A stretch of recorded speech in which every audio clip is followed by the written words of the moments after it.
आपण पाहत आहोत जनकार्य न्यूज, जनतेच्या न्याय हक्कासाठी लढणारं एकमेव news channel Janakarya news. Panchganga प्रदूषणाच्या लढ्यात आंदोलकांना प्रोसेस मालकांनी धमकावले।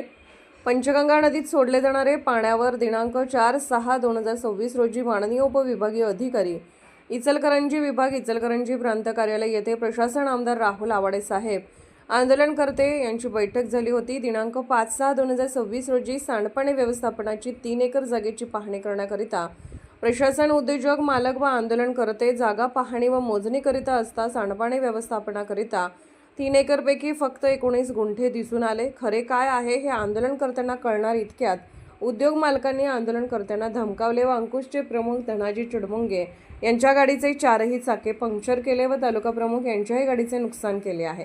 यावेळी अशा कोणत्याही धमकीला घाबरून जाणार नाही। पंचगंगा नदी प्रदूषणमुक्त झाल्याखेरीज लढा थांबणार नाही। असेच जर प्रोसेस मालकांनी दादागिरी केली तर पूर्वसूचना न देता इचलकरंजी शहराचा पाणीपुरवठा रोखणार असल्याचेही धनाजी चुडमुंगे यांनी थेट इशारा दिला। यामुळे जनतेच्या आरोग्याची काळजी घेऊन आंदोलन करणाऱ्यांना धमकी व गाडीचे नुकसान केल्याने शिरोळ तालुका व पंचक्रोशीतील तमाम बांधवांची संतापाची लाट उसळली आहे। जनकार्य न्यूजला लाईक करा, शेअर करा आणि सबस्क्राईब करा।